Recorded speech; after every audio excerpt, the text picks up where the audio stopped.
दोस्तों, स्वागत है आपका हमारे चैनल आर.के. वर्मा में। दोस्तों, मुल्ला नसीरुद्दीन को बुखारा में रहते हुए काफी समय बीत चुका था। वह बुखारा के हर वर्ग के लोगों के बीच एक समझदार और जहीन इंसान समझा जाता था। उसके दुर्दिन दूर हो चुके थे।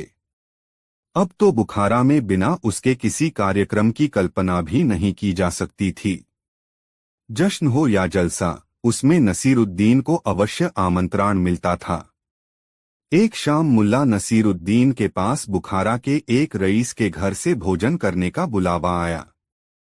मुल्ला नसीरुद्दीन की पत्नी ने उसे भोज में जाने के लिए प्रेरित किया, क्योंकि उसे यह अरमान था कि समाज में उसके परिवार को प्रतिष्ठा मिले, उसके परिवार का रसूख हो, शानो शौकत हो। इसलिए जब कभी भी ऐसा अवसर आता तब वह मुल्ला नसीरुद्दीन को उसके लिए मानसिक रूप से तैयार करती और खास तौर से उसके कपड़ों का इंतजाम करती। वह देखती कि किस तरह के लोगों के बीच मुल्ला को जाना है। वह अवसर और परिवेश के अनुरूप मुल्ला के लिए वस्त्रा निकालती और उन्हें पहनाकर मुल्ला को मुस्कुराकर विदा करती। रईस की दावत में शरीक होने के लिए बेगम ने मुल्ला के लिए शानदार कपड़े निकाले और उसे पहनकर वह रईस के घर जाने के लिए चल पड़ा। रास्ते में उसे बचपन का दोस्त मुस्तफा सामने से आता हुआ दिखा। मुस्तफा को आता हुआ देख मुल्ला बहुत खुश हुआ। उसे अपने गांव की याद हो आई, अपने अब्बू अम्मी याद आए और याद आए बचपन के संगी साथी। नजदीक आने पर मुल्ला अपने दोस्त से लिपट गया और मुदित मन से बोला, खूब मिले मुस्तफा। मुझे तो उम्मीद भी नहीं थी कि बुखारा में तुम्हें देख भी सकूंगा। मुल्ला की आवाज सुनने के बाद मुस्तफा ने उसे पहचाना और बोला, अरे नसीरुद्दीन, तुम। मुझे अंदाज भी नहीं था कि बुखारा आकर तुम इतनी तरक्की कर लोगे।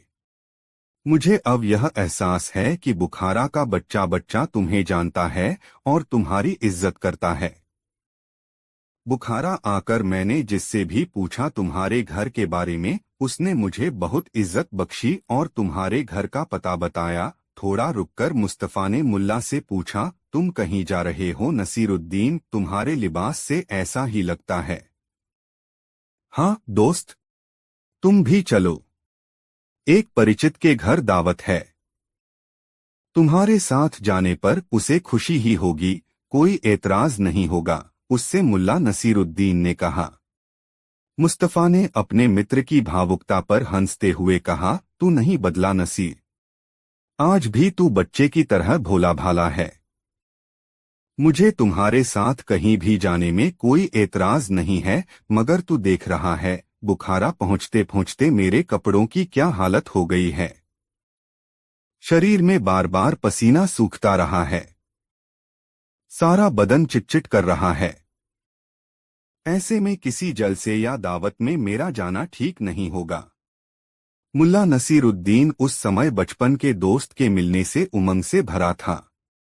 उसने बच्चों की तरह लरचते हुए मुस्तफा से कहा, अरे मुस्तफा, इसमें क्या परेशानी है? तू घर चल, नहा धो ले, कपड़े हैं मेरे पास, मैं तुम्हारे लिए ढंग के कपड़े निकलवा देता हूं, तुम उन्हें पहन लेना। फिर दोनों दोस्त साथ चलकर दावत का लुत्फ उठाएंगे। मुस्तफा को लेकर मुल्ला नसीरुद्दीन अपने घर आया। मुस्तफा ने स्नान किया।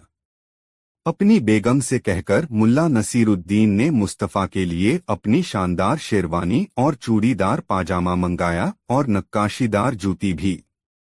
मुस्तफा जब उन कपड़ों को पहनकर मुल्ला के पास आया तब मुल्ला उसे देखकर चकित रह गया। मुस्तफा उन कपड़ों में शानदार लग रहा था। उसका व्यक्तित्व उन कपड़ों में ऐसा निखर रहा था मानो वह कहीं का सुल्तान हो। मुल्ला अपने दोस्त के शानदार व्यक्तित्व से इतना प्रभावित हुआ कि उसे लगने लगा कि मुस्तफा के व्यक्तित्व के आगे उसका कोई वजूद ही नहीं है। मुस्तफा यह देखकर हैरान हो रहा था कि मुल्ला उसे लगातार देखे ही जा रहा है। न कुछ बोल रहा है और न ही चल रहा है। आजिज आकर उसने मुल्ला को टोका, क्या बात है नसीर, तू मुझे देखता ही रहेगा या दावत खाने चलेगा भी? मुस्तफा की आवाज सुनकर नसीरुद्दीन की तंद्रा टूटी और वह सजग होते हुए बोला, सच कहूं मुस्तफा, तुम इन कपड़ों में बहुत फब रहे हो। ऐसा लगता है जैसे तुम कहीं के बादशाह हो। बल्लाह, कितना जलाल आ गया है तुम्हारे चेहरे पे। अच्छा, रहने भी दे यह कशीदाकारी। चल, कहाँ चलना है दावत खाने? मुझे तो भूख लग रही है, मुस्तफा ने कहा। मुल्ला नसीरुद्दीन मुस्तफा को साथ लेकर रईस के घर की तरफ चल पड़ा। रास्ते में एक सेठ से भेंट हो गई। सेठ ने बहुत अदब से पेश आते हुए मुल्ला नसीरुद्दीन से पूछा, क्यों? मुर्तुजा अली के घर दावत पर तो नहीं जा रहे? हाँ सेठ साहब, वहीं जा रहा हूं। ऐसे मौकों पर इनकार करते बनता ही नहीं है। जाना ही पड़ता है, मुल्ला नसीरुद्दीन ने उत्तर दिया। सेठ ने बातों का सिलसिला आगे बढ़ाते हुए कहा, और जनाब, आपके साथ ये कौन है? अरे, मैं आपका परिचय ही नहीं करा पाया। ये मेरे बचपन के दोस्त हैं, मेरे अजीज मुस्तफा अली। रही बात इनके कपड़ों की तो वे मेरे ही हैं, मुल्ला नसीरुद्दीन ने बड़ी मासूमियत से कहा। सेठ दुआ सलाम के बाद विदा हो गया और मुल्ला नसीरुद्दीन दावत के लिए मुतुर्जा अली के घर की तरफ चलने लगा तो मुस्तफा उसके साथ आगे जाने को तैयार नहीं हुआ। उसने नाराज होते हुए मुल्ला से कहा, मैं तुम्हारे साथ हरगिज नहीं जाऊंगा। मैं जा रहा हूं तुम्हारे घर। तुम्हारे कपड़े उतारकर अपने वही कपड़े पहन लूंगा और वहीं तुम्हारा इंतजार करूंगा। मुल्ला नसीरुद्दीन भी समझ चुका था कि उससे गलती हुई है। परिचय कराते वक्त उसे कपड़ों की चर्चा नहीं करनी चाहिए थी। उसने मुस्तफा को मनाते हुए कहा, दोस्त, मैं समझ गया हूं कि परिचय कराते समय मुझसे भूल हो गई और मैं कपड़ों की हकीकत बयां कर गया। मैं मानता हूं कि मुझे ऐसा नहीं कहना चाहिए था, मगर मेरा विश्वास करो, मैं नहीं जानता कि कैसे यह बात मेरे मुंह से निकल गई। मैं तुम्हें विश्वास दिलाता हूं कि अब ऐसी गलती नहीं होगी। अपनी नाराजगी थूक दो और मुझे माफ कर दो। मुस्तफा ने मुल्ला की बात पर यकीन कर लिया। वे लोग फिर दावत खाने के लिए निकल पड़े। कुछ रास्ता तय हुआ कि रास्ते में एक साहूकार ने मुल्ला नसीरुद्दीन को टोका, अस्सलाम वालेकुम मुल्ला नसीरुद्दीन साहब, अरसे बाद जनाब को देख रहा हूं। कहिए, सब खैरियत तो है न? वालेकुम अस्सलाम इदरीस मियां, सब खैरियत है। इनसे मिलिए, ये मेरे बचपन के दोस्त, मेरे अजीज मुस्तफा, पहली बार बुखारा आए हैं मुझसे मिलने। रही बात कपड़ों की तो वे उनके ही हैं। मुस्तफा भीतर ही भीतर खौल उठा, यह भी कोई परिचय कराने का तरीका है। मुल्ला ने तो कहा था कि वह कपड़ों के बारे में कोई जिक्र नहीं करेगा, फिर यह कहने की जरूरत क्या थी कि कपड़े उनके ही हैं। अब तो मैं इसके साथ कहीं जाने वाला नहीं। कुछ भी कहता रहे, अब मैं इसके घर जाकर इसके कपड़े उतार दूंगा।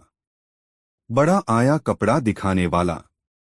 इदरीस मियां के जाते ही मुस्तफा ने अपने तेवर दिखाए, मगर मुल्ला नसीरुद्दीन उसके आगे भीगी बिल्ली बन गया और अपनी गुस्ताखी के लिए मुस्तफा से बार बार माफी मांगने लगा। अंततः मुस्तफा उसके साथ आगे जाने के लिए राजी हो गया। थोड़ी ही देर में मुल्ला नसीरुद्दीन अपने दोस्त मुस्तफा के साथ रईस मुतुर्जा अली के दौलत खाने पर पहुंचा। वहां उन दोनों का गर्मजोशी से स्वागत हुआ। मुतुर्जा अली के घर पर दावत में जितने भी मेहमान आए थे, वे सबके सब बुखारा के नामी गिरामी लोग थे। मुस्तफा को यह देखकर आश्चर्य हुआ कि अधिकांश लोग उसके दोस्त मुल्ला नसीरुद्दीन को जानते भी हैं और उसकी कदर भी करते हैं, क्योंकि जो भी मुतुर्जा अली के घर पर मुल्ला नसीरुद्दीन से मिला, वही उसके साथ अदब से पेश आया। भोजन कर चुकने के बाद जब मुल्ला नसीरुद्दीन वापसी की सोच रहा था तभी उसे ख्याल आया कि मुतुर्जा अली से अपने मित्र को मिलाया ही नहीं। वह मुस्तफ़ा को लेकर मुतुर्जा अली के पास गया और मुस्तफ़ा से उसका परिचय कराते हुए बोला, मुतुर्जा साहब, ये मेरे बचपन के दोस्त हैं मुस्तफ़ा, मेरे अजीज। रही बात कपड़ों की तो मैं उसके बारे में कुछ नहीं बोलूंगा। मुस्तफ़ा ने जब यह सुना तो मन मसोस कर रह गया। वह उस पल को कोस रहा था जब उसने मुल्ला नसीरुद्दीन के कपड़े पहनने का निर्णय लिया था। मुतुर्जा अली के घर से निकलते समय मुल्ला नसीरुद्दीन ने मासूमियत के साथ मुस्तफ़ा से पूछा, क्यों इस बार परिचय कराने में मुझसे कोई भूल तो नहीं हो गई? मुस्तफ़ा समझ नहीं पाया कि वह मुल्ला नसीरुद्दीन से कहे तो कहे क्या। दोस्तों, कहानी कैसी लगी कमेंट बॉक्स में जरूर बताएं। दो मुल्ला से शास्त्रार्थ बहुत मजेदार कहानी। दोस्तों, मुल्ला नसीरुद्दीन के गांव में कहीं से एक मौलवी आ गया। गांव वालों ने मौलवी की बड़ी इज्जत की और उसे गांव की मस्जिद में ठहरा दिया। गांव वाले समय समय पर मौलवी का हालचाल लेते रहते। इस तरह वह मौलवी गांव के प्रायः हर शख्स से परिचित हो गया। मौलवी प्रायः मस्जिद की छत से सड़क पर आते जाते लोगों को देखा करता था। अमूमन हर रोज उसे एक पतली लंबी दाढ़ी वाला आदमी सिर पर नोकदार टोपी लगाए एक गधे पर बैठा मस्जिद के आगे से गुजरता हुआ दिखाई पड़ता था। इस आदमी को देखकर मौलाना के मन में यह सवाल पैदा होता, आखिर यह शख्स कौन है? गांव का हर रसूखदार आदमी उससे मस्जिद में आकर भेंट कर चुका है। गांव वालों के ज़हन में यह बात भी बैठ गई है कि मौलवी बहुत ज्ञानी है, मगर यह शख्स तो उससे कभी मिलने नहीं आया। एक दिन नमाज के बाद जब लोग मस्जिद से जाने लगे, उसी वक्त मुल्ला नसीरुद्दीन अपने गधे पर सवार होकर उधर से गुजरा। संयोग से मौलवी की नजर उस पर पड़ गई। उसने नमाजियों से पूछा, जरा कोई बताना, यह गधे पर सवार होकर इधर से कौन गुजरा? मौलवी साहब, इस गांव में गधे की सवारी केवल एक आदमी करता है, वह है मुल्ला नसीरुद्दीन, एक नमाजी ने उत्तर दिया। बड़ा अटपटा सा आदमी लगता है, मौलवी ने तुरंत टिप्पणी की। अटपटा नहीं जनाब, बहुत समझदार और ज्ञानी आदमी है मुल्ला नसीरुद्दीन, एक अन्य नमाजी ने जवाब दिया। ज्ञानी तो घमंडी नहीं होते, मगर यह मुल्ला नसीरुद्दीन तो बहुत घमंडी लगता है। मौलवी ने कहा। घमंडी? अरे नहीं, तौबा, मुल्ला नसीरुद्दीन तो बहुत मासूम इंसान है, उसके लिए कोई दूसरी बात कही ही नहीं जा सकती। पहले नमाजी ने कहा, देखो, इस गांव के हर आदमी ने मुझसे मिलकर अपनी खुशी जाहिर की, मगर यह मुल्ला नसीरुद्दीन मेरे पास कभी नहीं आया। यह उसके घमंड की निशानी नहीं तो और क्या है? असली बात मौलवी की जुबा पर अंततः आ ही गई। तब उस नमाजी ने मौलवी से कहा, मौलवी साहब, मुल्ला बिना वजह कहीं आता जाता नहीं। इतना विद्वान और रसूख वाला इंसान होकर भी मेहनत मजदूरी कर अपने परिवार का पेट पालता है, इसलिए आपसे मिलने नहीं आया तो इसमें कोई बात नहीं। ठीक है, मगर तुम लोग उससे मेरी मुलाकात करवाओ, देखो तो सही कितना ज्ञानी है, मौलवी ने कहा। हाँ, मुलाकात तो होनी ही चाहिए। बहुत मजा आता है जब दो ज्ञानियों के बीच बातें होती हैं, एक नमाजी ने उत्साहित होकर कहा। दूसरे नमाजी ने दूने उत्साह में कहा, चलिए मौलवी साहब, मेरे साथ बाजार। मैं जानता हूं कि इस वक्त मुल्ला नसीरुद्दीन कहाँ गया होगा। मौलवी तुरंत तैयार हो गया। उस पर जुनून सवार हो गया था, यह प्रमाणित करने के लिए कि वह मुल्ला नसीरुद्दीन से बड़ा ज्ञानी है। दोनों नमाजियों के साथ मौलवी बाजार पहुंचा। वहां एक सेठ के गोदाम में बोरे में चावल भरने के काम में मुल्ला नसीरुद्दीन लगा हुआ था। मौलवी के साथ गए नमाजियों ने उसका परिचय मौलवी से कराया। मुल्ला नसीरुद्दीन मौलवी की ओर देखकर मुस्कुराया और कहा, मौलवी साहब, आप हमारे गांव में रहते हैं, इसकी जानकारी मुझे पहले से ही है, मगर यह इत्तफाक आज हुआ है कि हम मिल रहे हैं। मौलवी ने मन ही मन कुढ़कर सोचा, कितना दम्भी है यह इंसान, मुझे सलाम तक नहीं किया, और गंभीर आवाज में कहा, मुल्ला नसीरुद्दीन, मैंने सुना है कि तुम बहुत ज्ञानी आदमी हो। मैं चाहता हूं कि तुम्हारे साथ शास्त्रार्थ करूं ताकि अंदाज लग सके कि तुम सचमुच ज्ञानी हो या ज्ञानी होने का आडंबर रचते हो। मुल्ला नसीरुद्दीन मौलवी की बात सुनकर हंस पड़ा, बच्चों जैसी मासूम और निर्दोष हंसी। फिर कहा, जनाब, मैंने कभी नहीं कहा कि मैं ज्ञानी हूं। पता नहीं आपसे किसने कहा है। रही बात शास्त्रार्थ की, तो मैं आपसे बात करने के लिए तैयार हूं। अभी तो मैं काम में लगा हूं, वरना अभी ही आपके साथ बैठ गया होता। आप ऐसा करें, जुम्मे की शाम को मेरे घर आ जाएं। वहीं बैठकर बातें होंगी। मौलवी वहां से चल दिया, यह कहते हुए, ठीक है, जुम्मे की शाम। याद रहे, अजीब चुनौती का भाव था उसकी आवाज में। जुम्मे तक मौलवी गांव के लोगों को बताता रहा कि जुम्मे की शाम को मुल्ला नसीरुद्दीन के साथ वह शास्त्रार्थ करके परखेगा कि वाकई मुल्ला है, कितने पानी में। जुम्मे की शाम को मौलवी गांव के चुनिंदा लोगों को साथ लेकर मुल्ला नसीरुद्दीन के घर पहुंचा तो यह देखकर चकित रह गया कि उसके घर पर ताला लटका हुआ है। उसने आसपास के लोगों से जानकारी की तो पता चला कि आज सुबह ही मुल्ला अपनी बेगम को साथ लेकर अपनी ससुराल गया है। यह सुनकर मौलवी का खून खौल उठा। उसने दीवार पर सफेदी चढ़ाने के लिए बनाया गया गाड़ा मुल्ला के दरवाजे के पास देखा। उसने तुरंत एक कूंची बनाई और मुल्ला नसीरुद्दीन के दरवाजे पर लिख दिया, बेवकूफ, बड़े बड़े हर्फ में लिखा गया। यह शब्द दूर से ही पढ़ा जा सकता था। इसके बाद मौलवी मस्जिद की ओर लौट गया। शाम ढलने के बाद मुल्ला नसीरुद्दीन अपने घर लौटा और दरवाजे पर बेवकूफ लिखा देखा तो समझ गया कि माजरा क्या है। उसने अपनी बेगम को चाबी थमाई और कहा, तुम चलो, घर के दरवाजे खोलो।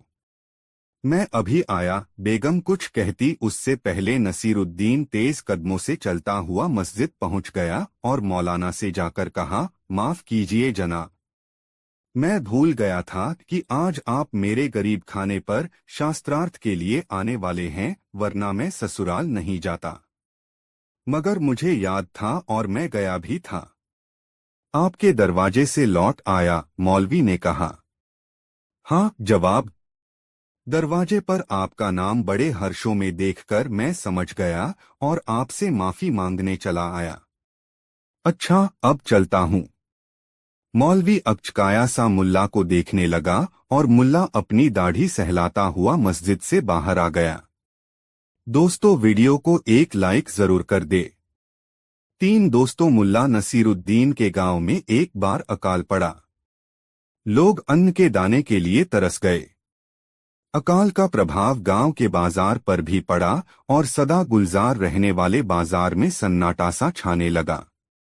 लोगों के पास पैसे नहीं रहे तो उसके असर से बाजार की आमद भी प्रभावित हुई।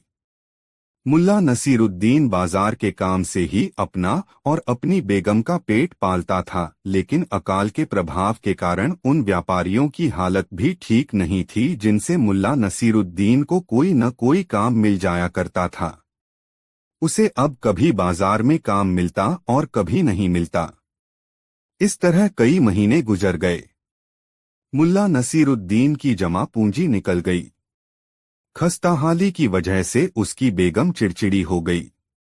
मुल्ला नसीरुद्दीन इन स्थितियों के बीच भी अपनी अलमस्ती में रहता और अपनी बेगम से कहता, बेगम, खुदा के इस बंदे के रहते तुम्हें जरा भी फिक्र करने की जरूरत नहीं।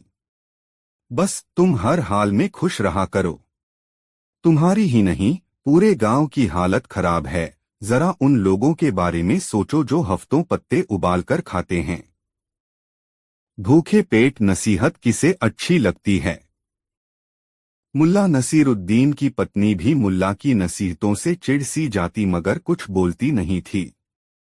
एक दिन मुल्ला नसीरुद्दीन गधे पर सवार होकर सुबह सुबह बाजार चला गया। उसे मालूम था कि घर में पकाने के लिए अन्न का एक दाना भी नहीं है। उसने एक जिम्मेदार गृहस्थ की तरह घर की जरूरत की पूर्ति के लिए अपनी क्षमता भर प्रयास किया मगर बाजार के व्यापारियों की भी हालत खराब थी। मुल्ला को काम तो मिला मगर पैसे नहीं मिले। काम देने वाले व्यापारी ने उसे बाद में पैसा देने का वादा करके भेज दिया। जब शाम ढले मुल्ला नसीरुद्दीन अपने घर खाली हाथ वापस आया तब उसकी बेगम ने उससे बहुत रुआसे स्वर में कहा, घर में अनाज का एक दाना भी नहीं है और तुम सब कुछ जानते हुए खाली हाथ वापस आए हो। आखिर ऐसे कब तक चलेगा? आखिर दिन भर तुम करते क्या रहे? करता क्या रहा? मैं खुदा का बंदा हूं। जहां खुदा भेज दे चला जाता हूं और जो काम दे दे कर लेता हूं, मुल्ला नसीरुद्दीन ने तल्खी से कहा। मुल्ला नसीरुद्दीन को तल्ख होता देखकर बेगम का गुस्सा सातवें आसमान पर पहुंच गया। वह क्रोध में धधकती हुई बोली, वाह क्या कहने! दिन भर निठल्ले की तरह मटर गश्ती करो और शाम को बीवी को बताओ कि कि मैं तो खुदा की नौकरी करता हूं। खुदा जो कहता है वही करता हूं तो तो अपने खुदा से पगार क्यों नहीं मांगते हो? खुदा से पगार मांगो।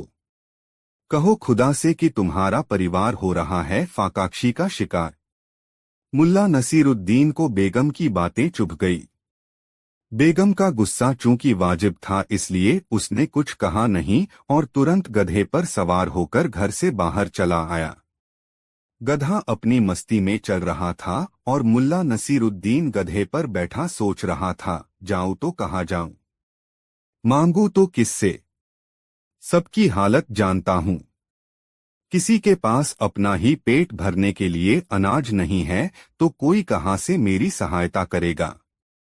उसका गधा चला जा रहा था। लगातार गांव की सड़कों पर चलने के आदी इस गधे को किसी दिशा निर्देश की जरूरत नहीं थी। गधे पर बैठा मुल्ला नसीरुद्दीन सोच रहा था, आखिर मैंने इतनी छोटी सी जरूरत के लिए खुदा का नाम क्यों ले लिया? अब अगर बिना अनाज लिए घर जाऊं तो कैसे? वह मन ही मन दुखी हो रहा था। वह यह सोचकर घर से निकला था कि बेगम का गुस्सा शांत होगा तब घर लौट आएगा मगर अब उसके पेट में भी चूहे कूद रहे थे और वह यह बात समझ रहा था कि जब तक पेट भरने का इंतजाम न हो जाए बेगम का क्रोध शांत होने वाला नहीं। वह ख्यालों में डूबा रहा। गधा चलता रहा। मुल्ला को एक बार ख्याल भी आया कि अब घर लौट जाना चाहिए मगर फिर मन के किसी कोने से आवाज आई, बिना पैसे या अनाज के नहीं। चलते चलते थककर गधा एक जगह पर रुक गया। गधे के रुकने से मुल्ला नसीरुद्दीन की तंद्रा टूटी। उसने देखा गधा नदी के किनारे रुक गया है। उसने सोचा गधे को प्यास लगी है। वह खुद भी भूखा और प्यासा था। गधे से वह उतर गया और प्यार से गधे को सहलाया, फिर नदी की धारा के पास उसे ले जाकर पानी पिलाया। जब गधा पानी पीकर तृप्त हो गया तब उसे नदी किनारे के एक पेड़ के नीचे खड़े करके फिर प्यार से सहलाया और उसे थपथपाते हुए कहा, मैं भी पानी पीकर आऊं। मुल्ला नसीरुद्दीन ने भी पानी पिया। पानी पीने के बाद उसे थकान अनुभव होने लगी। वह गधे के पास ही जमीन पर लेट गया। थोड़ी देर में ही उसे नींद आ गई। सूरज की पहली किरण ने जब उसे सहलाया तब उसकी नींद खुली।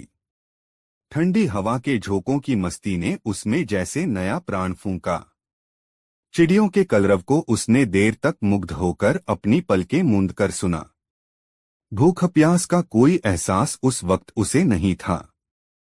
उसने नदी में डुबकी लगाई और तरोताजा होकर नदी किनारे ही एक पेड़ के नीचे बैठकर सोचने लगा, बेगम ने कल कुछ नहीं खाया और आज भी कहीं से कुछ मिलने की उम्मीद नहीं है।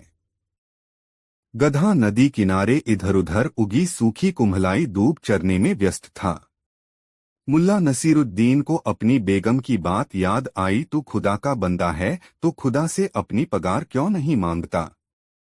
मुल्ला नसीरुद्दीन के दिमाग में यही बात गूंजने लगी। भूख से त्रास्त मुल्ला नसीरुद्दीन को अपनी नहीं, अपनी बेगम की चिंता थी। पता नहीं उस पर क्या बीत रही होगी। रात भर उसने उसका इंतजार किया होगा। भूखे रहकर पता नहीं क्या कुछ सोच रही होगी। उलझनों और सवालों से घिरे मस्तिष्क को शांत करने के लिए मुल्ला वहीं एक पेड़ के नीचे बैठ गया। थोड़ी देर के बाद उसके दिमाग में विचार आया, बैठे रहने से क्या फायदा। खुदा से अपनी पगार मांगता हूँ। सुना है खुदा बहुत रहमदिल है। क्या पता सुन ही ले। ऐसा सोचकर उसने अपने कपड़े ठीक किए, सिर की नोकदार टोपी को दुरुस्त किया, अपनी पतली लंबी दाढ़ी को सहलाकर सीधा किया और फिर पलकें बंद कर जोर जोर से बोलने लगा, मेरे मौला, ये मेरे खुदा, मैं तुम्हारा बंदा मुल्ला नसीरुद्दीन तुमसे अपनी पगार मांगता हूँ। घर में अनाज का एक दाना भी नहीं है, मुझे मेरी पगार भेज दे। ये बातें कहने से मुल्ला नसीरुद्दीन को एक अजीब सी तसल्ली हुई। उसका बेचैन मन शांत होने लगा। इस सुखद एहसास को समेटने के लिए मुल्ला नसीरुद्दीन पलकें बंद किए कहने लगा, मेरे खुदा, मेरे मौला, मैं भूखा हूँ, मेरी बेगम भूखी है। कुछ खाने को दे और मेरे लिए महीने भर की पगार भेज दे। जिस समय मुल्ला नसीरुद्दीन खुदा से फरियाद कर रहा था, उसी समय उधर से एक सौदागर गुजर रहा था। सौदागर ने नदी के किनारे रुककर अपने घोड़े को पानी पिलाया और थकान मिटाने के लिए एक पेड़ के तने से टिककर बैठ गया। अभी थोड़ा समय ही बीता था कि उसके कानों में आवाज आई, या मेरे खुदा, मेरे मौला, मैं भूखा हूँ, मेरी बेगम भूखी है। कुछ खाने को दे और मेरे लिए महीने भर की पगार भेज दे। इस अजीब से लिबास वाले मुल्ला नसीरुद्दीन की गुजारिश सुनकर सौदागर को मजाक सूझा। उसने मुल्ला नसीरुद्दीन को चौंकाने के लिए अपने पास से मठरियों की थैली निकाली और दो चार मठरियां अपने लिए रखकर पूरी थैली मुल्ला नसीरुद्दीन के लिए बांधकर एक किनारे रख दी। फिर उसने अशरफियों की अपनी थैली निकाली और एक हाथ में अशरफियों की थैली और दूसरे हाथ में मठरियों की थैली लेकर मुल्ला नसीरुद्दीन के पास गया और उसके सामने धीरे से दोनों थैलियां रख दी। फिर दबे पांव वहां से चलकर अपनी जगह आकर बैठ गया। वह देखना चाहता था कि अब मुल्ला नसीरुद्दीन क्या करता है। मठरियों से उठती सोंधी गंध जब मुल्ला नसीरुद्दीन ने महसूस की तो अनायास ही उसकी आंखें खुल गईं। उसने अपने सामने रखी दोनों थैलियों को देखा, फिर आसपास दृष्टि दौड़ाई, कहीं कोई नजर नहीं आया। तब उसने थैली खोली और एक थैली में झांकती मठरियां दिखीं और दूसरी में अशरफिया। मुल्ला नसीरुद्दीन ने अपनी दोनों बाहें आकाश की ओर फैला दी और कहा, खुदा, तुम बड़े रहमदिल हो, तुमने मेरी पुकार सुन ली। मठरियां देखकर मुल्ला नसीरुद्दीन की भूख जाग गई। उसकी इच्छा हुई कि वह मठरियां खा ले, मगर तभी उसे याद हो आया कि उसकी बेगम भी तो भूखी है। उसने मठरियों की थैली और अशरफियों की थैली उठाई और अपने गधे पर सवार होकर घर की ओर चल पड़ा, यह सोचकर कि घर पहुंचकर मियां बीवी चैन से मठरियां खाएंगे। सौदागर मुल्ला नसीरुद्दीन को गधे पर सवार होकर जाते हुए देखता रहा। उसने सोचा कि कोई बात नहीं, थोड़ी देर यह आदमी खुशी के कुछ लम्हे जी ले, फिर वह उसे अशरफियों की सच्चाई बताकर उससे अशरफियां मांग लेगा। गधे से वह जा रहा है, घोड़ा तो गधे से तेज चलता है, पलक झपकते ही पकड़ में आ जाएगा। अभी जाने दो। मुल्ला नसीरुद्दीन अपने घर की राह पर मुड़ गया। तब सौदागर ने अपना घोड़ा दौड़ाना शुरू किया। अपने घर पहुंचकर मुल्ला नसीरुद्दीन ने देखा बेगम झरोखे पर बैठी अपनी सूनी नजर से राह ताक रही थी। मुल्ला को देखकर बेगम भागी भागी आई और दरवाजा खोला। उसकी आंखें डबडबा गई और वह मुल्ला से लिपटकर बोली, कहाँ चले गए थे मुझे छोड़कर? मुल्ला नसीरुद्दीन ने दोनों थैलियों अपनी बेगम को थमाते हुए कहा, तुम्हें छोड़कर कहाँ जाऊंगा? मैं तो खुदा से अपनी पगार मांगने गया था। जब पगार मिली तब तुम्हारे पास आ गया। पहले मठरिया खाओ, भूखी होगी। मैंने भी कुछ नहीं खाया है। मुझे भी भूख लगी है। फिर अशरफिया गिन लेना। बेगम तुरंत रसोई में गई और वहां से एक थाल उठाकर ले आई। थैली से मठरिया निकालकर थाल में रखी। बाहर वाले कमरे में, जिसका उपयोग प्रायः बाहर से आए अतिथियों के लिए ही होता था, दोनों ने बैठकर मठरिया खाईं। पानी पिया, तृप्त हुए। फिर बेगम ने अशरफियों की थैली खोली और अशरफिया गिनकर बताया, पूरे 250 अशरफियों हैं, 250। तभी वह सौदागर मुल्ला नसीरुद्दीन के बारे में पता लगाते हुए उसके घर पहुंचा। हुआ यह था कि उसने घोड़े को दूसरी राह पर घुमा लिया था और राह भटक जाने के कारण गधे पर बैठे आदमी की तलाश में मारा मारा फिर रहा था। उसने एक ग्रामीण से पूछा, भाई, तुमने इधर से किसी गधे पर सवार आदमी को जाते देखा है? तपाक उस ग्रामीण ने कहा, गधा सवार? कौन? मुल्ला नसीरुद्दीन। इस गांव में तो केवल एक ही शख्स ऐसा है जो गधे की सवारी करता है। मैं उसका नाम नहीं जानता, विवश स्वर में सौदागर ने ग्रामीण से कहा। हाँ, वह शख्स नोकदार रंग-बिरंगी टोपी पहने है और उसकी पतली लंबी दाढ़ी है। हाँ हाँ, आप मुल्ला नसीरुद्दीन की बात कर रहे हैं, उस ग्रामीण ने कहा। फिर सौदागर की ओर देखकर उसने कहा, आप गलत रास्ते से जा रहे हैं। इस सड़क के बाद वाली सड़क से इसी दिशा में थोड़ी दूर चलने पर ही आपको एक बड़ी सी 3 मंजिलों वाली इमारत मिलेगी। वही इमारत मुल्ला नसीरुद्दीन की है। वह वहीं रहता है। इस तरह भटकता हुआ और लोगों से पूछता पाछता सौदागर मुल्ला नसीरुद्दीन के घर पहुंचा और दरवाजे पर दस्तक दी। बेगम ने जैसे ही दस्तक की आवाज सुनी तो वह भीतर चली गई। मुल्ला नसीरुद्दीन ने दरवाजा खोला। सामने एक अजनबी को देखकर उसने उस पर प्रश्नवाचक दृष्टि डाली। सौदागर ने झेंपते हुए कहा, आप मुल्ला नसीरुद्दीन हैं? देखिए जवाब, हम दोनों एक दूसरे से परिचित नहीं हैं। दरअसल मैं अपनी अशरफियों की थैली की वापसी के लिए आया हूं। आप जब खुदा से पगार के लिए गुजारिश कर रहे थे, उसी वक्त मैं उधर से गुजर रहा था। मैंने मजाक में अपनी अशरफियों की थैली आपके सामने रख दी थी। आप उसे लेकर चले आए। अब आप मुझे वह थैली लौटा दें। मुल्ला नसीरुद्दीन ने सौदागर की बात ध्यान से सुनी, फिर कहा, मैं खुदा का नेक बंदा हूं। खुदा ने जो पगार मेरे लिए भेजी है, वह मेरी है। उस पर किसी का भी दावा अब गलत है। आप लौट जाए। 250 अशरफियों की बात थी। सौदागर ऐसे ही कैसे चला जाता? सौदागर और मुल्ला नसीरुद्दीन के बीच अशरफियों के लिए चकचक शुरू हो गई। अंत में हार कर सौदागर ने कहा, आप ऐसे नहीं मानते तो काजी के पास चलें। काजी जो फैसला करेगा, मैं मान लूंगा। काजी के पास मैं चलूं, मुझे इसमें कोई एतराज नहीं है, मगर तुम मेरे लिबास की हालत देखो। इस हालत में तो मैं किसी भी सूरत में काजी के पास नहीं जाऊंगा, मुल्ला नसीरुद्दीन ने सख्ती से कहा। दरअसल रात में अपने लिबास पहने हुए ही मुल्ला नसीरुद्दीन जमीन पर सो गया था। नदी किनारे की नमीयुक्त जमीन होने के कारण उसके कपड़े मिट्टी में सन गए थे। सौदागर ने मुल्ला नसीरुद्दीन के कपड़ों को देखा और मन ही मन कुछ सोचकर कहा, कोई बात नहीं है जनाब। आपको मैं अपनी शेरवानी और सलवार निकाल कर दे देता हूँ। आप इन्हें पहन लीजिए। सौदागर ने अपनी शेरवानी उतारी और सलवार का नाड़ा खोला और मुल्ला नसीरुद्दीन को दोनों कपड़े देकर कहा, बस जनाब, आप एक मेहरबानी करें, एक लुंगी मुझे दे दें ताकि उसे पहनकर मैं आपके साथ काजी के पास चल सकूं। मुल्ला नसीरुद्दीन ने तुरंत एक लुंगी सौदागर को दे दी।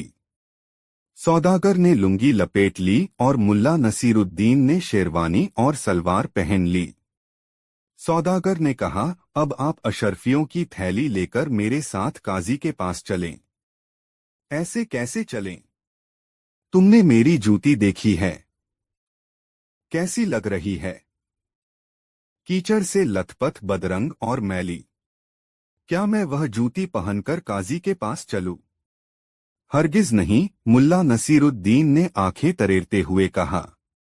अच्छा, कोई बात नहीं, आप नाराज न हो। मेरी जूती ले लें। सौदागर ने अपनी जूती उतारकर मुल्ला नसीरुद्दीन के सामने रख दी। लीजिए जनाब, यह जूती पहन लीजिए। मुल्ला नसीरुद्दीन ने जूती पहन ली। सौदागर ने कहा, अब तो चलेंगे काजी के पास। अब तो कोई समस्या नहीं है।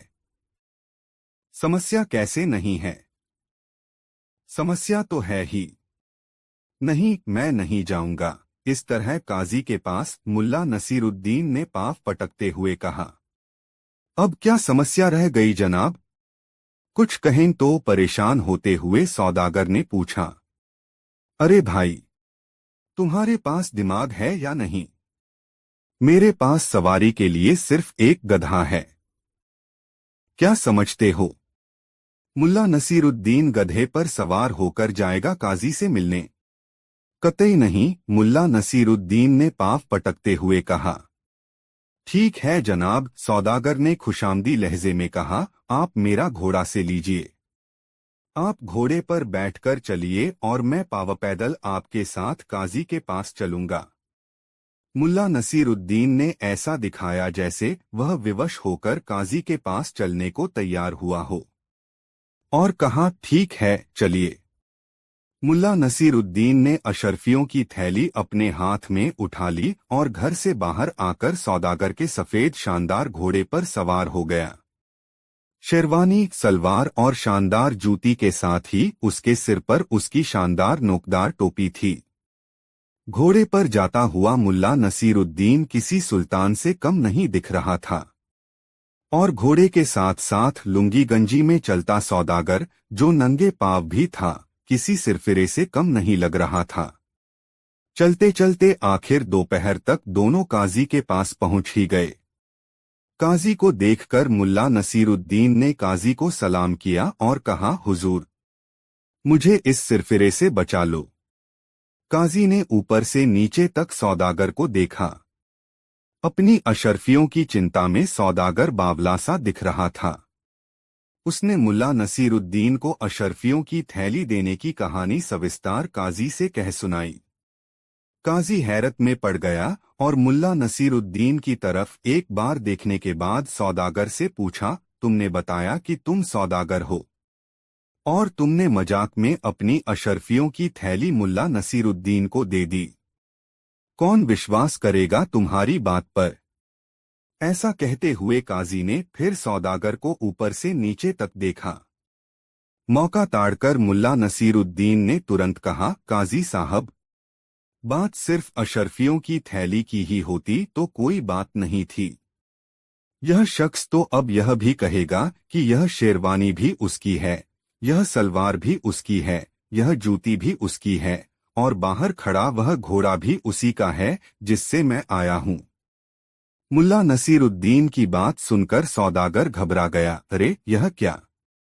यह आदमी तो अचानक बदल गया। पहले तो मेरी अशरफियों पर कब्जा कर लिया, अब मेरी शेरवानी, सलवार, जूती और घोड़े पर भी दावा कर दिया।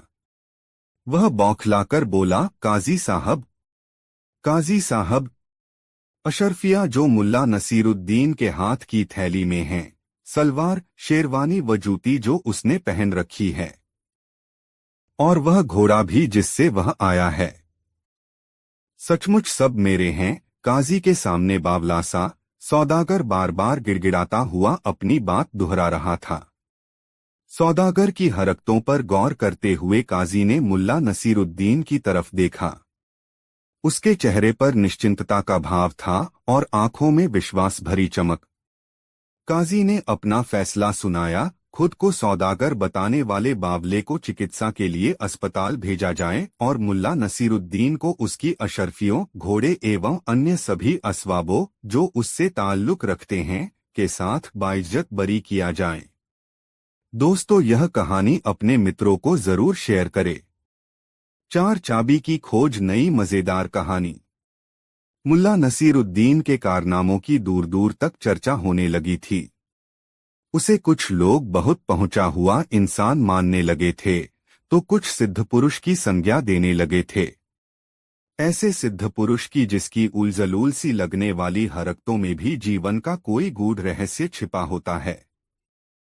उसकी प्रसिद्धि का आलम यह था कि नौजवान उसकी नकल कर नोकदार टोपी पहनने लगे थे। कोई उसकी नकल कर गधे पर उल्टा सवार होता तो कोई उसकी सादगी और सरलता को आत्मसात करने का प्रयास करता। लेकिन मुल्ला नसीरुद्दीन इन सब बातों से बेखबर एक आम आदमी की तरह मेहनत मशक्कत करता और उससे मिलने वाली रकम से अपना और अपनी पत्नी का पेट भरता। न तो उसे कुछ बचाने की चिंता सताती और न ही धन कमाने की लिप्सा से वह पीड़ित होता। अलमस्ती उसकी फितरत थी। बड़ी से बड़ी समस्या आने पर भी मुल्ला के चेहरे पर शिकन किसी ने नहीं देखी। समस्याओं को वह समस्या की तरह लेता भी नहीं था। जोखिम उसे कभी जोखिम नहीं लगी। सहजता और सरलता, मासूमियत और निश्चलता मुल्ला नसीरुद्दीन की पहचान थी। लोग कहने लगे थे कि मुल्ला नसीरुद्दीन अपने जीवन में इतना तपा है कि उसके मन के सारे कलुष मिट गए हैं। एक दिन मुल्ला नसीरुद्दीन की विद्वत्ता और बुद्धिमत्ता की चर्चा सुनकर एक धनवान व्यक्ति उससे मिलने आया। दुआ सलाम के बाद उस धनवान व्यक्ति ने मुल्ला नसीरुद्दीन से कहा, मेरा नाम आलम है। खुदा ने मुझे इतनी दौलत दी है कि मैं चाहूं तो सोने की सिल्लियों से अपने रहने के लिए मकान बना सकता है, मगर इतना धन होने के बाद भी मुझे चैन नहीं है। हमेशा मेरा मन अशांत रहता है। मैंने आपके बारे में बहुत कुछ सुना है। लोग आपको सिद्ध पुरुष मानते हैं, इसीलिए मैं आपके पास दामन फैला आया है। आप चाहें तो मुझे संकट से उबार सकते हैं। मुझे बताएं कि मेरी समस्या का समाधान कैसे होगा। मुल्ला नसीरुद्दीन, जो अब तक उस धनाढ़ व्यक्ति की बात सुन रहा था, थोड़ा संकुचित हुआ और झेंपते हुए बोला, जनाब, आपको जरूर कोई गलतफहमी हुई है। मैं कोई ज्ञानी ध्यानी नहीं है। मैं एक साधारण आदमी हूं। मेहनत मजदूरी कर अपना परवरिश करता हूं। नहीं नहीं, ऐसा नहीं कहें। मैंने सैकड़ों लोगों से आपकी तारीफ सुनी है। आप मेरी समस्या का समाधान सुझा सकते हैं, इसीलिए मैं आपके पास आया हूं। आप मुझे निराश नहीं करें। धनाढ़ व्यक्ति ने अपनी गुजारिश से मुल्ला नसीरुद्दीन को निरुत्तर सा कर दिया। अजीब उलझन में पड़ गया मुल्ला नसीरुद्दीन। वह नहीं चाहता था कि लोग उसे ज्ञानी ध्यानी मानकर विशेष सम्मान देने लगें। वह तो सहजता में जीवन जीने का हिमायती था। यह बात जरूर थी कि जीवन की उलझनों ने उसे इतना तर्जा दे दिया था कि अब कोई समस्या उसे समस्या नहीं लगती थी। उसका विश्वास था कि कोई भी समस्या ऐसी नहीं होती जिसका समाधान नहीं हो। धनाढ़ व्यक्ति के बार बार गिड़गिड़ाने पर मुल्ला नसीरुद्दीन ने कहा, कितनी विचित्र बात है कि आप जिस समस्या का समाधान चाहते हैं, वह समस्या आपने मुझे अब तक बताई ही नहीं। धनवान व्यक्ति, जिसका नाम आलम था, मुल्ला के इस कथन से थोड़ा लज्जित हुआ और विनम्रता से बोला, मुल्ला साहब, मैंने आपको बताया है कि मेरे पास बहुत दौलत है, फिर भी मुझे चैन नहीं मिलता। आप मुझे बताएं कि मुझे चैन कहाँ मिलेगा। मुझे आत्मिक सुख और शांति कैसे नसीब होगी। मुल्ला नसीरुद्दीन ने मुस्कुराते हुए आलम की तरफ देखा और कहा, ठीक है जनाब, मैं आपको जवाब दूंगा, मगर आज नहीं, उचित अवसर आने पर। आप अपना पता बता दें और उचित समय का इंतजार करें। आलम ने समझ लिया कि मुल्ला नसीरुद्दीन से अब इस प्रसंग में कुछ भी कहना उचित नहीं है, इसलिए वह उसे अपना पता बताकर वहां से लौट गया। मुल्ला नसीरुद्दीन भी अपनी सामान्य दिनचर्या में लग गया। इसी तरह कुछ दिन बीत गए। आलम को लगने लगा कि मुल्ला नसीरुद्दीन उसकी बात का जवाब देना नहीं चाहता। चूंकि बेचैनी उसका स्वभाव था, इसलिए वह प्रायः ऐसे भी सोचता, न जाने मुझसे कौन सी खता हो गई है कि मुल्ला नसीरुद्दीन की कृपा दृष्टि मुझे नहीं मिल पाई। एक दिन शाम को आलम अपने घर के सामने की सड़क से गुजर रहा था। उसने देखा मुल्ला नसीरुद्दीन एक पेड़ के नीचे कुछ तलाश कर रहा है। आधा बदन झुकाए मुल्ला नसीरुद्दीन कभी बाएं, कभी दाएं, कभी आगे, कभी पीछे चहलकदमी करता हुआ बेचैन हो रहा था। मुल्ला नसीरुद्दीन को बेचैनी की स्थिति में कुछ तलाशते देख आलम खुद बेचैन हो उठा, यह जानने के लिए कि आखिर मुल्ला नसीरुद्दीन का क्या खो गया है, जिसकी तलाश वे इस कदर बेचैन होकर कर रहे हैं। आलम तुरंत मुल्ला नसीरुद्दीन के पास पहुंच गया और उसे सलाम करते हुए पूछा, जनाब, आपका कुछ खो गया मालूम पड़ता है। क्या खोया है, मुझे बताएं ताकि मैं भी उसकी तलाश में आपकी मदद करूं। मेरी चाबी खो गई है। जेब में थी, जेब से गिर गई। उसी को तलाश रहा हूं, मुल्ला नसीरुद्दीन ने कहा। कहाँ गिरी चाबी? उत्सुकतापूर्वक आलम ने मुल्ला नसीरुद्दीन से पूछा। चाबी तो मेरे कमरे में ही कहीं गिर गई थी, आज सवेरे जब मैं बाहर निकलने के लिए अपने कपड़े पहन रहा था, मुल्ला नसीरुद्दीन ने बड़ी मासूमियत से उत्तर दिया। अरे कमाल है, चाबी गिरी आपके कमरे में और आप तलाश रहे हैं यहाँ? चौंक कर आलम ने मुल्ला नसीरुद्दीन से कहा। बहुत मासूमियत से मुल्ला नसीरुद्दीन ने कहा, हाँ, दरअसल बात ऐसी है कि मेरे कमरे में अंधेरा है, इसलिए चाबी वहां तलाशना मुश्किल है।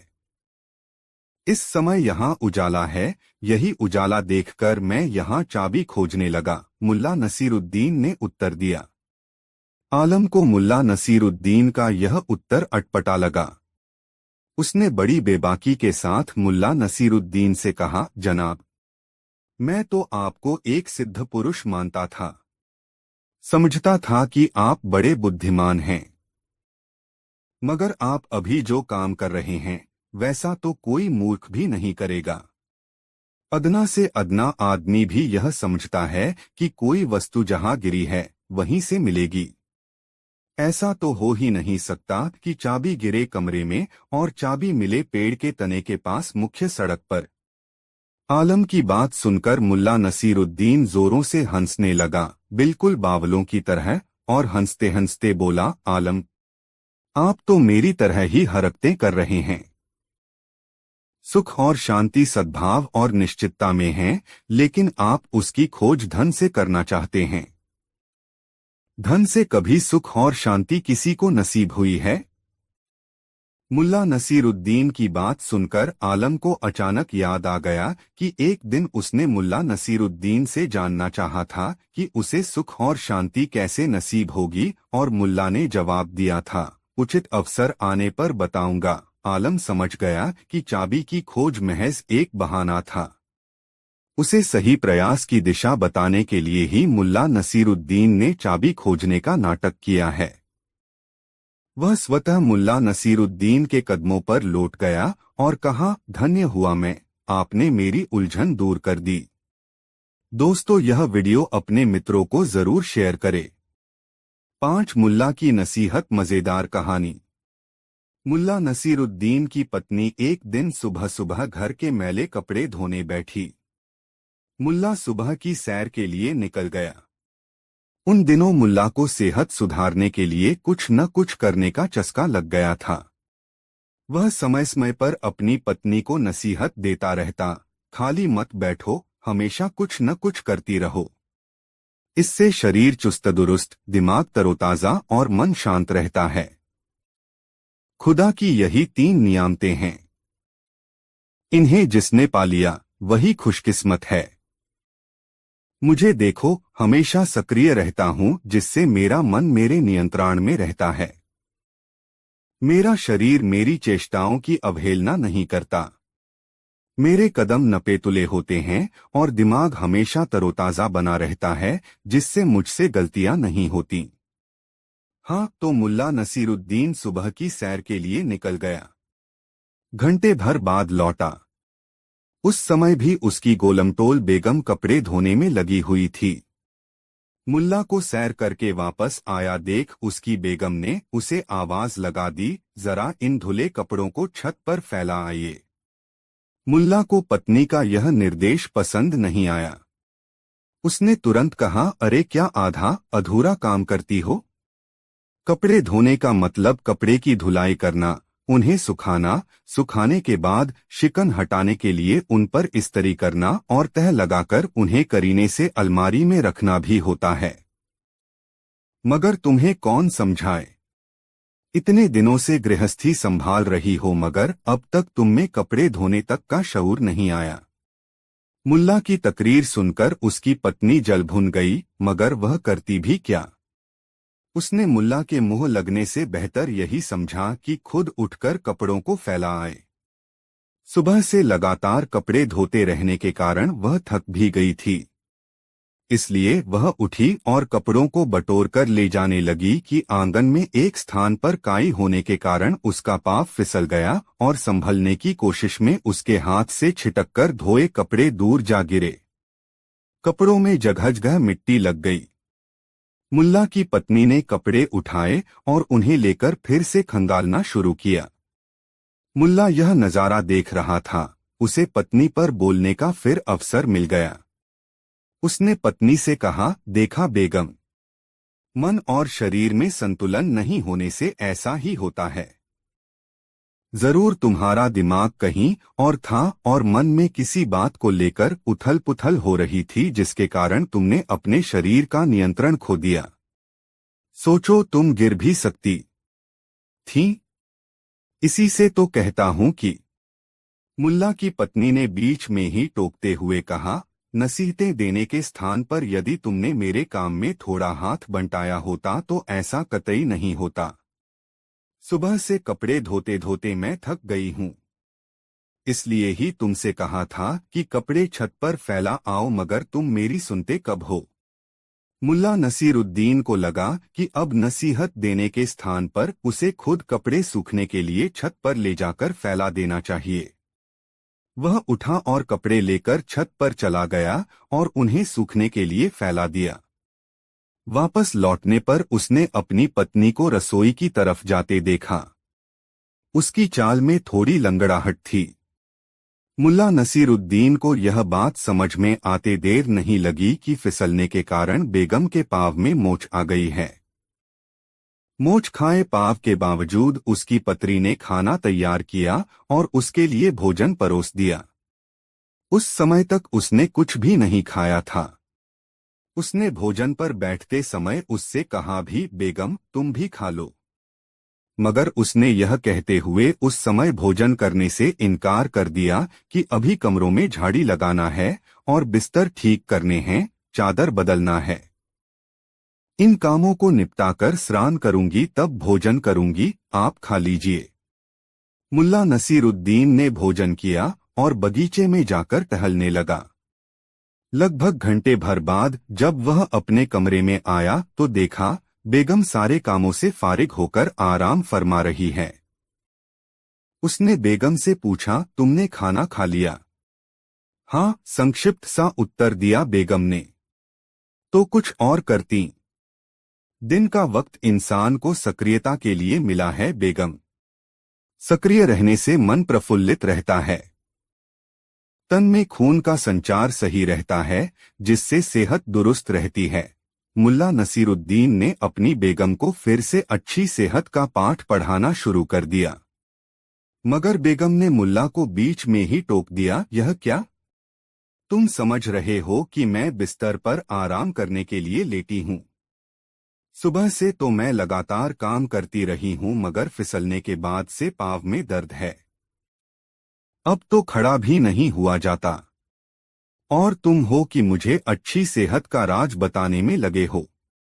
मुल्ला ने कुछ देर पहले अपनी पत्नी को लंगड़ाकर चलते हुए देखा था, अब दर्द की शिकायत मिलने पर उसे संदेह हुआ कि बेगम के पाँव में मोच आ गई है। तुरंत उसने बेगम के पाँव देखे। पाँव में सूजन आ चुकी थी। वह तुरंत बेगम की तीमारदारी में लग गया। हल्दी चूने की पट्टी लगाई और पाँव सीधे करके लेटे रहने का निर्देश दिया। यह सब कर चुकने के बाद उसने फिर से कहा, इसीलिए कहता हूँ बेगम, मन और तन में सामंजस्य बनाना जरूरी है। तुम्हारे मन में बेचैनी नहीं होती तो दिमाग पे काबू रहता, और दिमाग पे काबू रहता तो शरीर पर नियंत्रण रहता, तो पाँव फिसलने की नौबत ही नहीं आती। उसकी बेगम इस नसीहत से परेशान हो उठी और बात बदलने के लिए बोली, हाँ तुम ठीक कहते हो। देखो कपड़े सूख गए होंगे, उन्हें ले आओ। बिस्तर पर बैठे बैठे ही तह लगा दूं। मुल्ला नसीरुद्दीन तुरंत उठकर छत की ओर चला गया। थोड़ी देर के बाद एक जोरदार आवाज उभरी, धड़ाम, जैसे कोई भारी चीज ऊंचाई से गिरी हो। बेगम ने बिस्तर से ही आवाज लगाई, क्या गिरा? कुछ नहीं बेगम, मेरी शेरवानी गिर गई छत से। मुल्ला की दर्दभरी आवाज बेगम को सुनाई पड़ी। उसने पूछा, मगर आवाज तो किसी भारी चीज के गिरने की थी।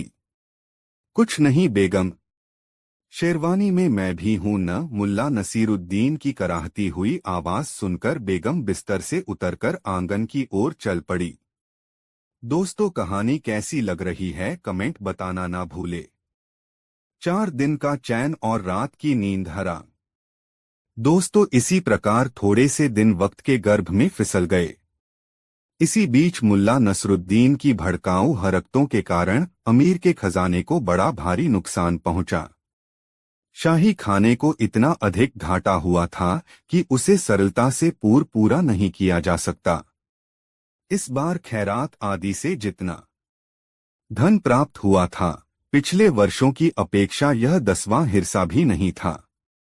मजार पर जो घटना घटी थी, उसकी सूचना पूरे मुल्क में फैल चुकी थी। मुल्ला नसरुद्दीन ने लोगों के दिमाग में उन्मुक्त विचारों के ऐसे बीज बो दिए थे, जिसके दुष्परिणाम अब सामने आ रहे थे। 3 गांवों की रयत ने मस्जिदों के निर्माण के लिए चंदा देना बंद कर दिया था। चौथे गांव से मस्जिद के मुल्ला को बेरहमी से मारकर भगा दिया गया था। इन सब बातों को सोच समझकर अमीर बुरी तरह पगला गया था। उसने तत्काल वजीरे आजम को दरबार में तलब किया। हुक्म हुआ, छोटे बड़े सभी अधिकारी दरबार में हाजिर हों। सभी दरबारी और छोटे बड़े अधिकारी दरबार में आकर उपस्थित हो गए। अमीर का आगमन अभी दरबार में नहीं हुआ था। सभी दरबारी गुमसुम से बैठे थे। किसी की समझ में नहीं आ रहा था कि अमार ने ऐसे आनन-फानन दरबार क्यों लगाया।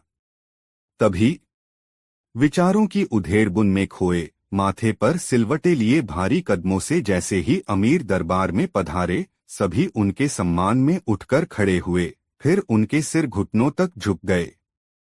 अमीर सीधे अपने तख्त पर जाकर बैठ गया और दरबारियों को भी अपना अपना स्थान ग्रहण करने की आज्ञा दी। सभी दरबारी अपने अपने स्थान पर बैठकर अमीर की ओर देखने लगे। सभी इस अंदेशे से सहमे हुए थे कि न जाने अमीर का कहर किस पर टूट पड़े।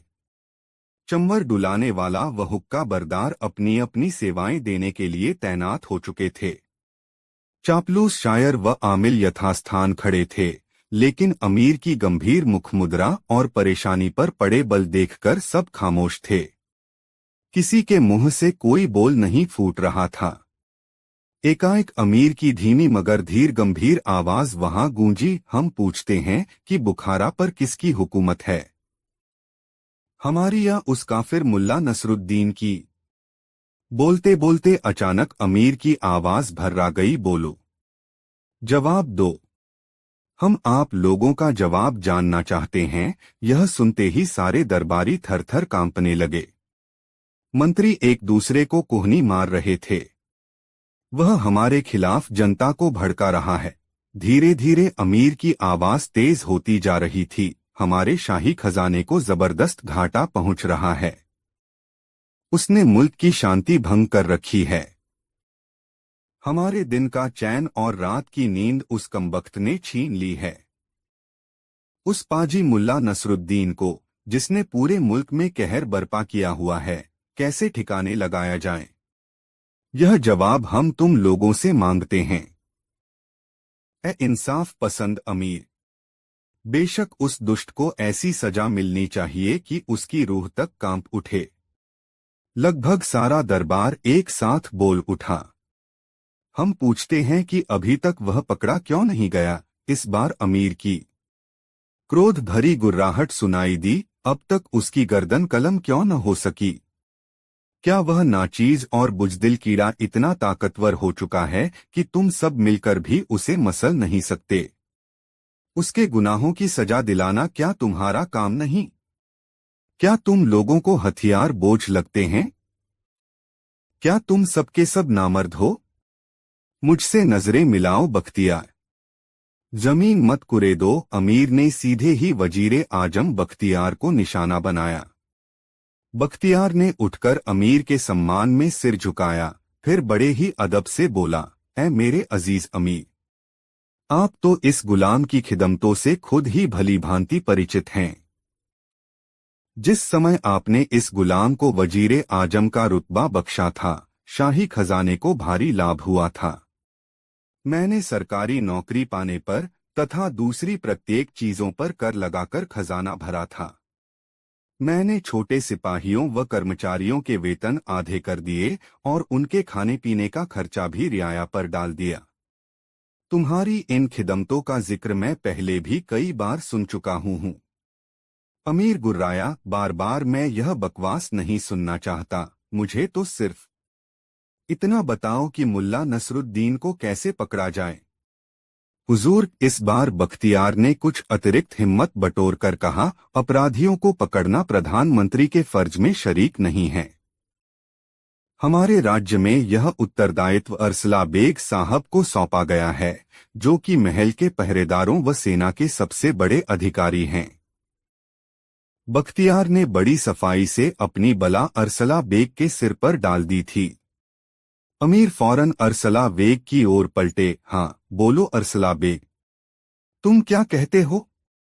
जहां पना, इस गुलाम की खिदमतें आपको बखूबी मालूम हैं। मैंने कई बार जान की बाजी लगाकर मुल्क की हिफाजत की है। बेहतरीन किस्म के जासूसों को मैंने प्रशिक्षण दिया है।